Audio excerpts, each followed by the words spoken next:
Bwana asifiwe mtazamaji, naitwa Apostle Muleithi niliokoka na Yesu ni Bwana ndani ya maisha yangu. Leo ninekunja katika simu yako ili tupate kuongea mambo hili matatu kwa sababu ya maisha yetu na kwa sababu ya maisha ya inji katika jina la Yesu Kristo. Na hudumu na kanisa linaitwa Safina Glory Church. Tuko hapa Eastern Bypass na lingine liko pale Utawala na mengine pia katika inji ya Nairobi, na Mungu ni mwema katika yote katika jina la Yesu. Leo ninekuja ili tupate kuwa na maongeo kidogo na ili tupate kuingia katika maombi, kwa maana hii ndio ile wiki niliwaambia tuingie kwa maombi. Na nashukuru Bwana kwa sababu ya wapendwa ambao wananiongeleza katika TikTok, wakaniambia sana wako pamoja na mimi katika maombi wiki hii. Na niko na imani ya kwamba wapendwa tutasimamisha maombi hili kutoka leo Monday, Tuesday na mpaka Wednesday. Na ile roho ilikuwa inajiandaa kwa sababu ya maandamano ipate kusidwa katika jina la Yesu Kristo. Inji yetu itapatwa na mabaya, inji yetu itapatwa na maroho inayosumbua. Kwa hivyo ujumbe wetu wa leo ama neno letu la siku ya leo tunataka kuangalia juu ya kuombea inji ama kusimama na inji yetu. Kwa hivyo mwelekezi wetu najua ataandika lile ya kwamba tunataka tupate kuomba. Kwa hivyo ujumbe ni maombi. Tuombee inji yetu, tusimame kwa sababu ya inji yetu na Mungu atatubariki sana. Na kabla niendelee sana, nataka nisiriki kwa neno na hili hapo mwisho kabisa nikuambie yale mambo nataka tuyaombe, tuyakatae. Na niko na imani Mungu atatubariki sana. Bible inasema katika kitabu kile kia Mambo wa Nyakati wa pili sura yake ni ya 7. Sura ya 7 na mstari wa 13. Kwa hivyo ningetaka tuangalie pale. Na ili nionyeshe nyinyi ambaye mnayejua Mungu na mnajua Mungu wako ama Mungu wetu, nyinyi ndiye mnaweza kusaidia kuokolewa kwa inji hii katika jina la Yesu Kristo. Ni kwenye kitabu ya Chronicles kwa Kizungu wa pili na aya yake ya 7 na mstari wake ni wa 13. Nataka tuangalie na ili Bwana apate kutubariki sana. Mambo ya Wanyakati wa pili sura ya 7 mstari wa 13. Biblia inasema hivi: nikisifunga bingu isiwe mvua, tena nikisiamuru sige kula inji, au nikiwapelekea watu wangu tauni. Hiyo ni 13. 14 inasema ikiwa watu wangu walioitwa kwa jina langu watajinyenyekeza na kuomba na kutafuta uso na kusiacha njia zao mbaya, basi nitasikia toka mbinguni na kuwasamehe dhambi zao na kuiponya inji yao. Bwana asifiwe. Na Biblia inaendelea kusema ya kwamba wakati tutakuwa tunafanya mambo hayo, mstari wa 15 unasema ya kwamba sasa macho yangu yatapunguka. Kwa sababu ya nini? Watu wanetubu, watu wanerudia Mungu, watu wanemwangalia Mungu. Na ndio nikasema kwa wiki kama moja inepite ya kwamba tuombee inji sana, isiwe maybe wale wako viongozini ama wale ambaye tuko sisi makanisani ndiye tunafanya mambo haya itendeke. Lakini nashukuru Bwana kwa sababu Mungu anasema akifunga mbingu isiwe na mvua, tena asiamuru sige sikuje sile inchi. Bible ikaendelea kusema au nikiwapelekea watu wangu tauni. Tauni ni kusema ni mabaya ya magonjwa, kama ile mabaya kama ile tauni ilikuwa wakati wa corona. Hiyo ndio tauni Mungu anasema. Ama nikipelekea watu wangu njaa, ni kwa sababu anekosa kunisikia na kunifuata. Bible inasema ya kwamba ama nifunge bingu isiwe na mvua, Biblia inasema wale watu watakuwa na kifunguo kia Mungu akifunga bingu isiwe na mvua, kia Mungu akiachilia zige wa kule nchi, na kia Mungu akiachilia watu wapatwe na mabaya. Biblia inasema wale wako na hiyo kifunguo ni wale watu wanaitanishwa na Mungu. Nao watu walioitanishwa na Mungu ni akina mapastors, bishop, reverend, apostles, pastor evangelism na waombezi wa inji. Maana kuna watu ambaye Mungu anakuwaga anaweka. Hata inji ya Kenya kuna waombezi ambaye Mungu anaficha ama anewaficha. Biblia inasema ya kwamba ikiwa watu wangu walioitwa kwa jina langu watajinyenyekeza na kuomba na kutafuta uso na kusiacha njia zao mbaya, basi nitasikia kutoka mbinguni na kuwasamehe makosa yao yote na kuiponya nchi yao. 15. Sasa macho yangu yatafunguka na masikio yangu yatasikiliza maombi ya watu waombao mahali hapa. Nchi yetu inahitaji watu wanaeomba na ili Mungu aweze kuiponya nchi yetu. Kama wiki hii ni wiki ya maandamano, hatujui nini kitakayotendeka. Watu wengi pale nyumbani. Lakini sisi kama watu wanaesikia kutoka kwa Mungu, kuna mambo tunasikia ambaye tutaambia watu tufanye, tutende. Na niko na imani tukitenda hivyo Mungu ataiokoa nchi yetu. Ni kwa sababu sisi ndio tunawekwa tukiwa macho ya Mungu. Wiki iliyopita nilikuambia Mungu alisema hata nyamaza kwa sababu ya Sayuni. Tena Mungu akarudi akasema ya kwamba nineweka walinzi katika nyumba ya Israeli. That means Mungu aneweka macho. Mlinzi anakuwaga macho ya boma. Mlinzi anakuwaga macho ya wenye wako ndani ya nyumba, usiku iwe ni mchana. Kwa hivyo najua kuna watu Mungu aneweka, tutaomba kwa sababu ya Gen Z wanajiandaa kufuatana. Na ninaomba hivi, hata mfalme wa nchi aiangalie jambo hili, kusiwe na maafa. Kwa sababu hebu nikwambie, mkubwa wa nchi, kukiendelea kumwagika damu hivi kuna mwagika, kile Mungu atakachokifanya ni kutuachilia. Vile mstari wa 13 unasema Mungu ataachilia nchi ambaye inakosa kufuata maagizo yake, ambaye inakataa kufuata kusaidia maskini, inakataa kufuata kusaidia yatima na walionewa. Biblia inasema ile nchi wakati mwingi Mungu huachilia ile nchi kwa mikono ya maadui.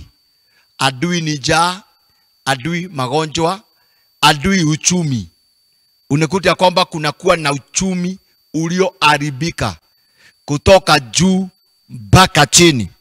Na ndio sababu kuu ya kwanza mimi kukunja mbele zako ili nipate kukuambia tuombe, tuamini na tuendelee kutufuta Mungu kwa sababu ya Bwana katika jina la Yesu Kristo. Nilisema wiki iliyopita wale watu wako na macho ya Bwana wako katika shida. Ni kwa sababu kile unachokiona mwingine hakioni. Wewe ukiona ufanisi, mwingine anaona kutofanikiwa. Wewe ukiona hatari, mwingine haoni hatari, anaona amani.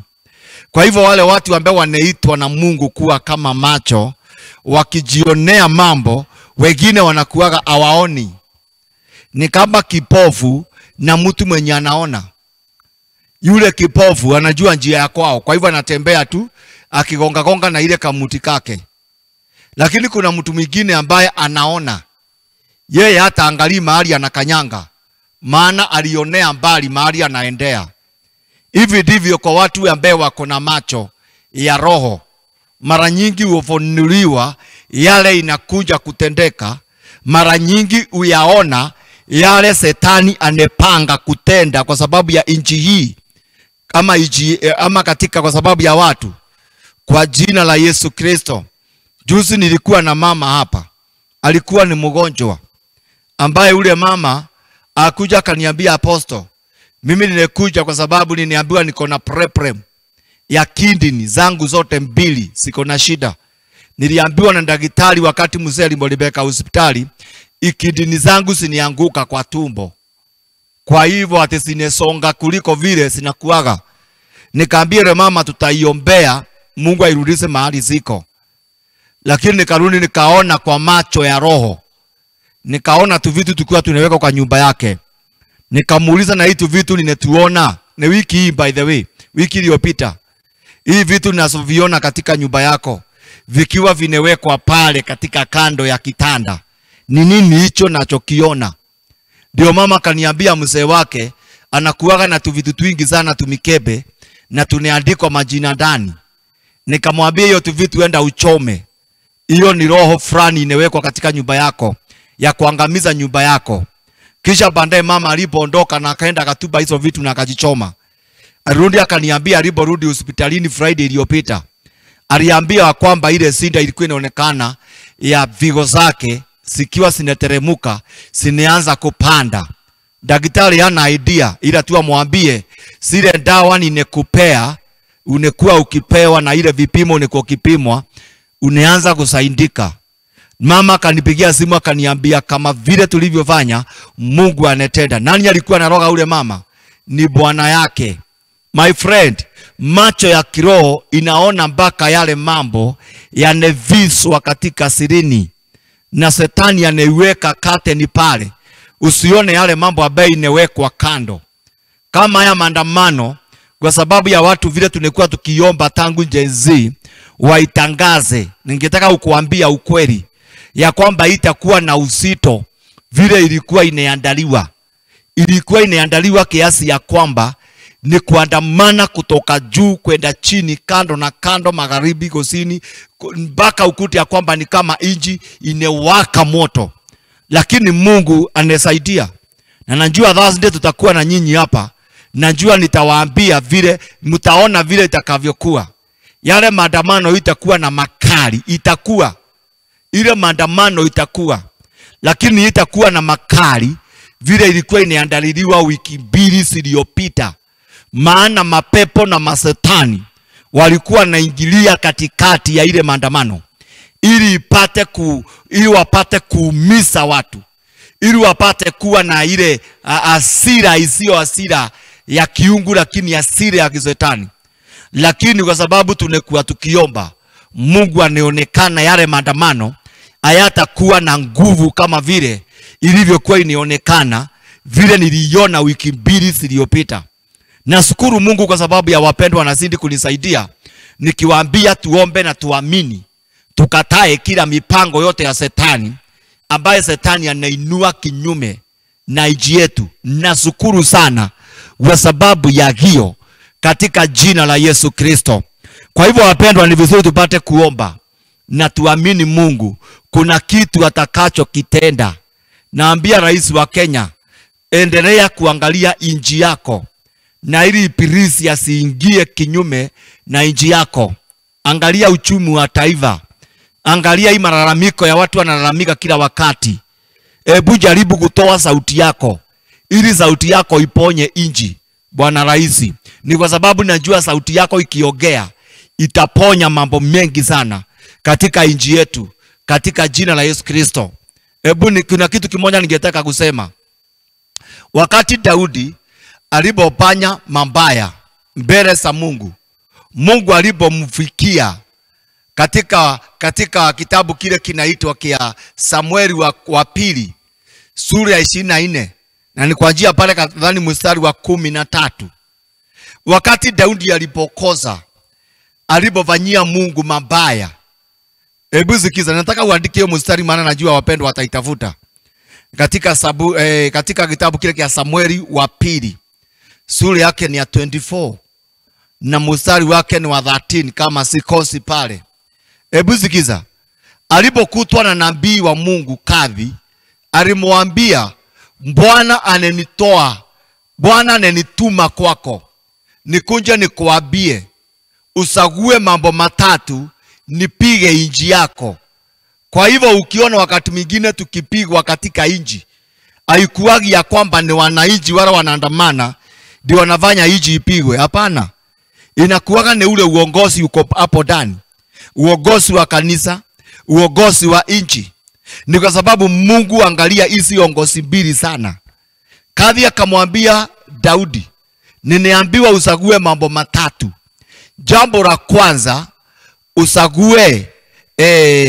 usague kuwa na nini? Hebu kwanza niangalie na ili nisiwe nasema kitu ambaye sio kile. Nilisema ya kwamba mimi kwa maana ni mvudizaji, upenda sana kuongea kile ambaye ninaye kisema, na ili usiseme ya kwamba apostle alisema kitu na tukuweza kukielewa katika jina la Yesu Kristo. Ningetaka kurudia nyuma ili upate kuelewa kile ambacho ninachokisema. Hebu anzia mstari wa 11.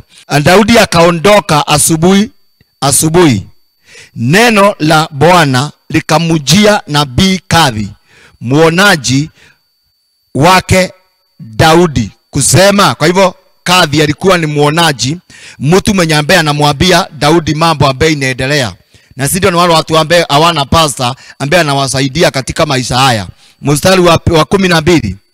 Enenda ukwe, ni Gadi anaambiwa, enenda ukwe uende umwende Daudi. Bwana asema hivi, nimeweka mambo matatu katika haya, usague moja nikutendee hilo. Ni Gadi anamwambia vile Bwana anesagua. Mstari wa 13. Basi Gadi akamwendea Daudi, akamweleza, akamwambia, basi miaka 7 yaja ukije, miaka 7 yaja ikuje katika inji yako, au miezi 3 ukibie mbele ya adui zako. Zigiza huku wakikutafutia ama wakikufuatilia. Yes, wakikufuatilia. Au siku 3 za tauni katika inji yako. Vanya Sauli, sasa nimuvikizie yule anenituma. Huyo ni Gadi anemwambia Daudi.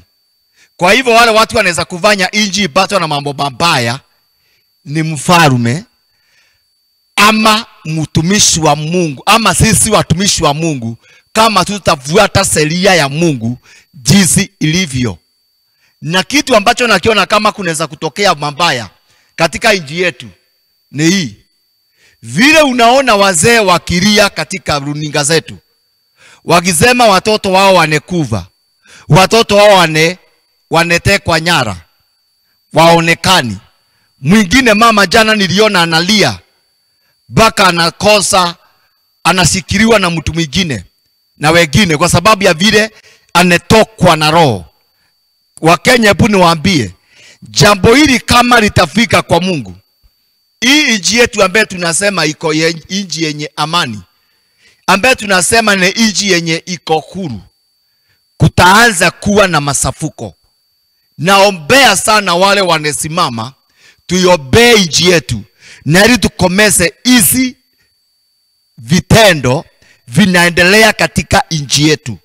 Na mimi niko na imani tukisikana wiki hii kabla ya Thursday ifike, kwa sababu ya maandamano, niko na imani tutaiokoa inji yetu wana kanisa katika jina la Yesu Kristo. Mtu mmoja aliniuliza maswali, akaniambia, apostle, ukiona jambo hili omba. Nikasema ni kweli, mimi naendelea kuomba, niko kwa mlima kwa sababu ya jambo hili. Lakini nikarudi pia nikamwandikia hapo, nikamwambia, hebu sikiza, tunaomba Mungu asaidie inji, kwa maana inji iwezi kawa inji tuwezi tukawa sisi zote tunetosana. Kuna mwingine anaweza kuomba masaa hata kama ni 3. Kuna mwingine anaweza kuomba siku moja. Kuna mwingine anaweza kuomba 1 week. Kuna mwingine hata anaweza kwenda mwezi.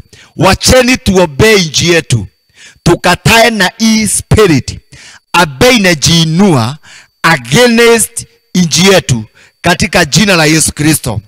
Mtazamaji, hebu nikuambie yale mambo iko mbele yetu. Hapo siku ya Thursday maandamano itakuwa, lakini itakuwa kubwa kama vile ingekuwa. Naamini Mungu anaendelea kusaidia watu, tunaendelea kuomba. Number 2, tuliweza Bwana alipata kutufunulia ya kwamba Mungu atasaidia, hakutakuwa na maafa. Ni kwa sababu watu wanaendelea kuomba. Nashukuru Bwana kwa sababu ninasikana na makanisa ambaye wanaomba. Kule Mombasa niko na kanisa, kule Kiambu niko na kanisa ambaye tunasikana na wao, tunaendelea kuiombea nchi yetu. Na pale panaitwa Eldoret kuna mchungaji Jane aliniambia, Apostle, tuko kwa maombi pamoja. Hao ni wale watu tuniongea na wao kwa simu live tukisaidiana juu ya kuombea nchi yetu, tukatae haya maandamano. Jambo lingine mtazamaji, nilikuambia kwamba nyuma ya hii maandamano ya Thursday kuna viongozi watashikwa. Tutazidi kuomba Mungu asaidie nchi yetu katika jina la Yesu Kristo. Jambo lingine ningetaka kukuambia, baada ya hii maandamano na huko mbele kuna mashirika ambaye niliyaona katika ulimwengu wa kiroho, macho yangu ikafunguka chini ya ulimwengu wa mbingu. Nikasiona mashirika yasiyo ya serikali wakiwa na maandamano makuu sana. Bwana asaidie.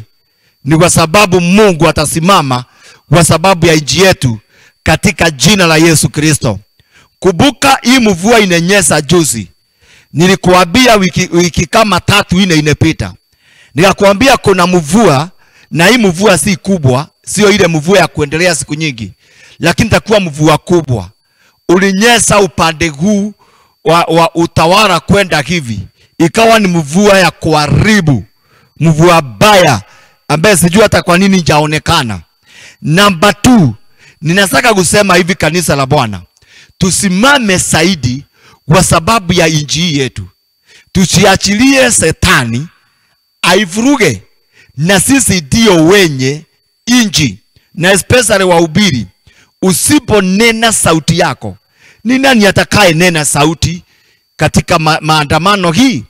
Nashukuru Mungu kwa vile wahubiri jana waneongea ambaye wakutaka kunyamaza.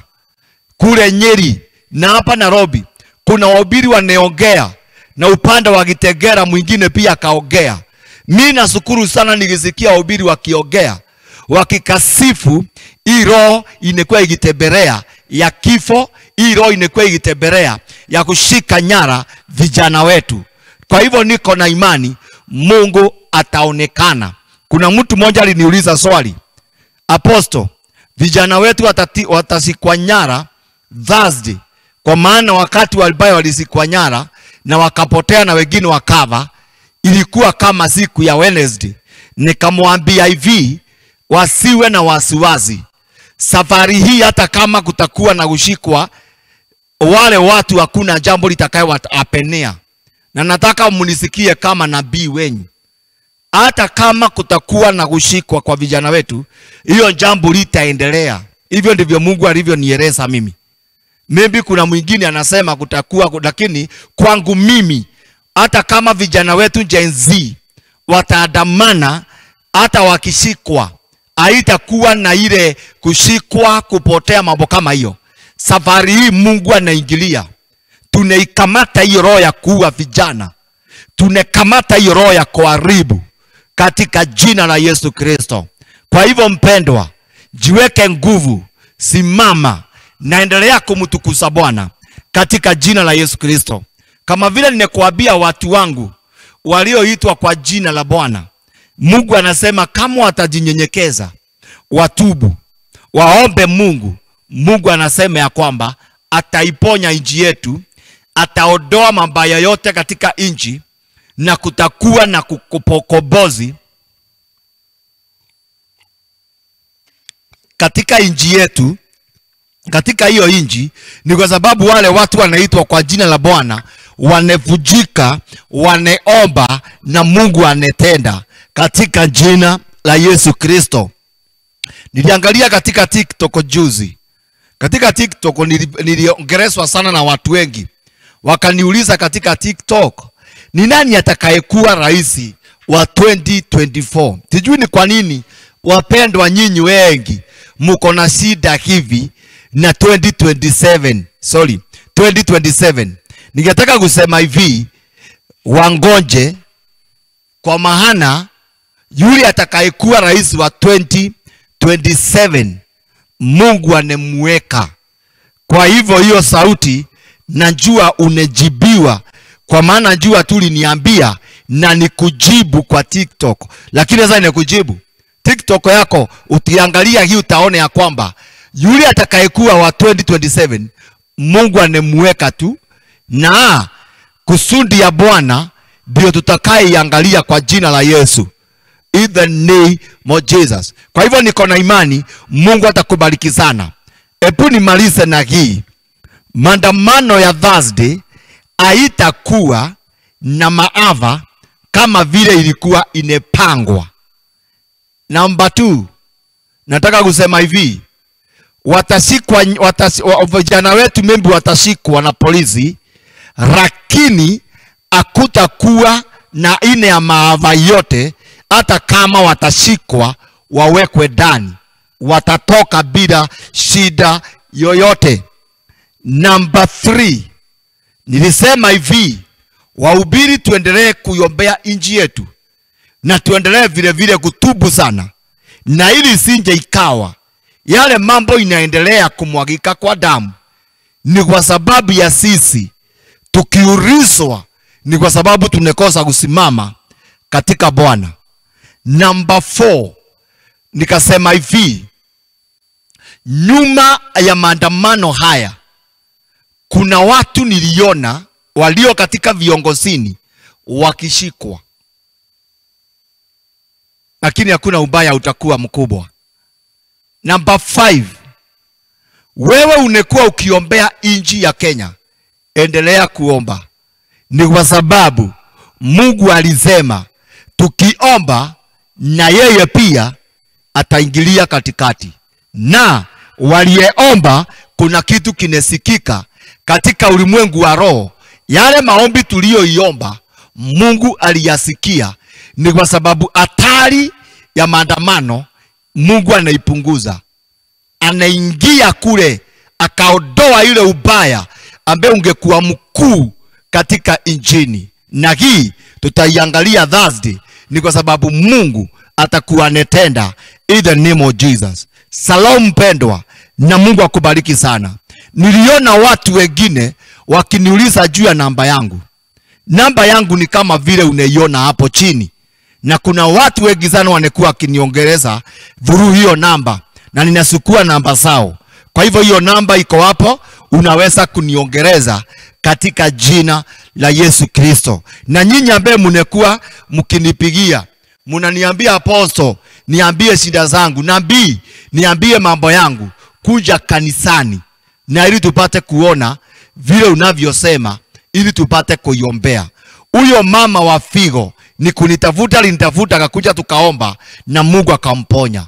Kumbuka, niko na imani kuna kitu Mungu anaenda kukitenda katika jina la Yesu Kristo. Mungu akubariki na akutendee mema in the name of Jesus. Wacha niombe na nikuombee na niweke wote kwa maombi, wale tunaingia kwa maombi na wao in the name of Jesus.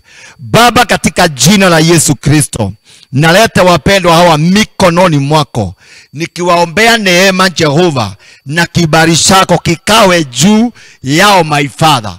Tunapoingia kwa maombi wiki hii, niko na imani mkono wa uponyaji na ukombozi my Father utaonekana in the name of Jesus. Asante Mungu kwa sababu ya Wakenya ambaye Mungu waneombea nchi, na tutazidi kuiombea na tutazidi kuikomboa, maana unasema sisi tulioitwa kwa majina yako, kama tutanyenyekeza nafsi zetu na tukuombe wewe Mungu, utasikia kutoka mbinguni. Asante Yesu kwa sababu watenda waonekana kwa wapendwa hawa in Jesus name. Shalom, na Mungu akubariki sana. Subscribe, comment, share, na Mungu akubariki. Hata ukisea na mtu mwingine video hii, na ili na yeye pia apate kubarikiwa. In Jesus name. Shalom. Amen.